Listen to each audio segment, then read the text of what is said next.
Il y a des personnes qui passent leur vie à essayer d'aller mieux intérieurement. Elles lisent, elles réfléchissent, elles travaillent sur elles et elles essaient aussi de comprendre pourquoi elles se sentent aussi tendues, aussi fatiguées, aussi envahies mentalement. Alors elles pensent souvent que le problème, ça vient d'elles.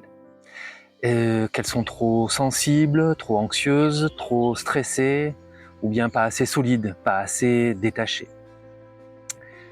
Mais parfois, le problème, ce n'est pas uniquement ce qui se passe à l'intérieur de soi. Le problème, c'est aussi ce que l'on continue à laisser entrer dans notre vie. C'est certaines relations, certaines ambiances, certaines tensions, certaines habitudes ou certaines dynamiques. Parce qu'il y a des choses qui créent du bruit à l'intérieur de nous, même quand elles paraissent normales. Et à force, beaucoup de personnes vivent dans un état de tension permanent sans même s'en rendre compte. Peut-être que vous ne vivez pas dans un chaos visible, mais vous vivez simplement dans quelque chose qui vous use lentement. Et ça vous use tous les jours. Alors tu sais, il y a des gens qui tiennent, et qui tiennent énormément de choses.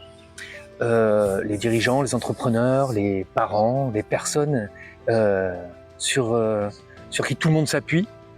Et extérieurement, finalement, ça fonctionne. Ils continuent d'avancer, de gérer, de répondre aux problèmes, de prendre des décisions ou de rassurer les autres. Mais intérieurement, leur système nerveux ne redescend vraiment jamais. Même le soir, même le week-end, même pendant les vacances, il y a toujours quelque chose qui tourne à l'intérieur. Une tension de fond. Comme si une partie d'eux restait constamment en vigilance. Le vrai épuisement, ce n'est pas seulement d'avoir trop de choses à faire, c'est ne jamais sentir qu'on peut complètement relâcher. Et parfois, ce n'est pas le travail qui fatigue le plus. Certaines personnes sont épuisées par ce qu'elles vivent émotionnellement autour d'elles.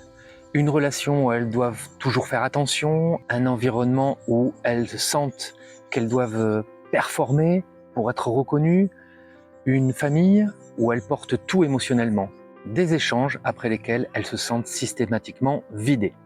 Mais finalement, comme ce n'est pas spectaculaire, elles minimisent. Elles se disent « c'est rien, ou je gère, ou il y a pire ».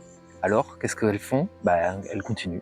Vous avez appris à survivre dans des tensions permanentes, et cela au point de croire que c'est normal.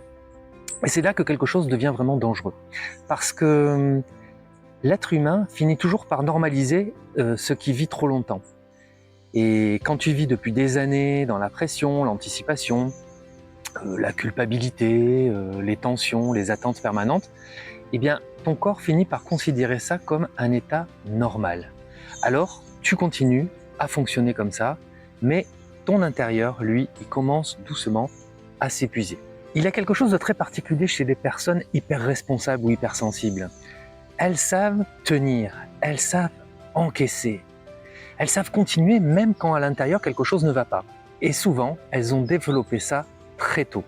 Elles ont appris à s'adapter, à ne pas déranger, à gérer seules et à porter beaucoup.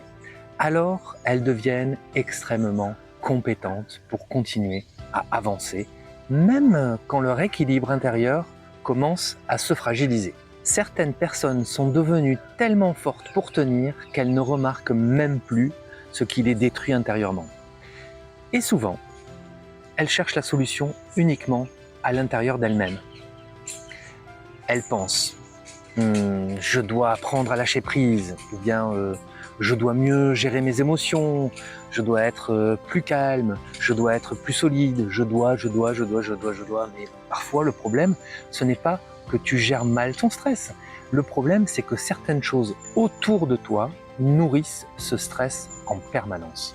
Tu peux méditer tous les jours. Si ton environnement continue de te maintenir en tension, ton corps restera en alerte. Et ces tensions sont parfois très discrètes. C'est une personne avec qui tu ne peux plus vraiment être toi-même.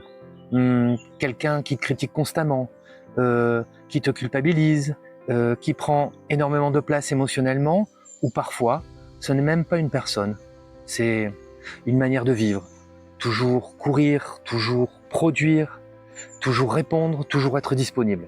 Comme finalement si ton existence entière était devenue un espace où tu dois constamment gérer quelque chose. Du coup, on ne sait même plus ce que cela fait d'être profondément calme à l'intérieur. Et je crois le plus difficile, c'est que beaucoup d'entre nous ont peur de changer certaines choses. Alors, pas forcément parce qu'elles sont roses dedans, bien sûr que non, mais parce que c'est connu et parce que l'inconnu fait peur.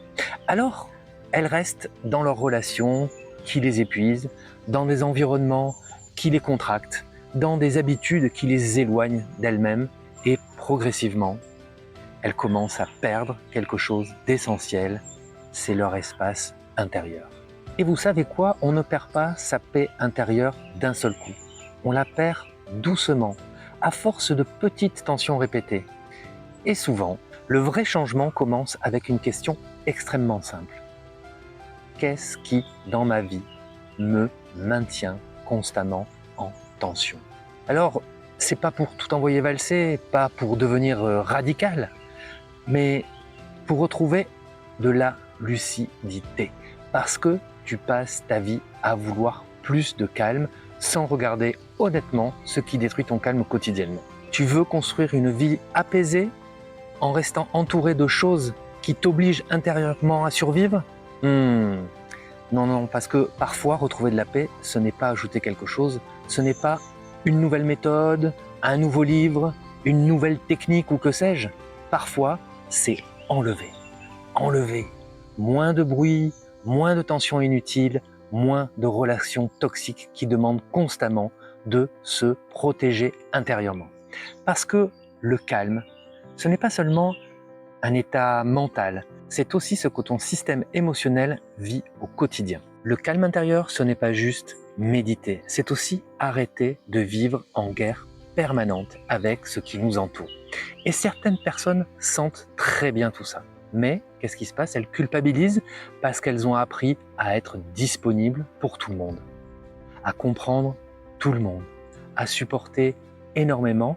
Alors quand elles commencent à ressentir leurs limites et qu'elles ont envie de changer quelque chose ou de dire ce qu'elles pensent, eh bien elles se sentent égoïstes.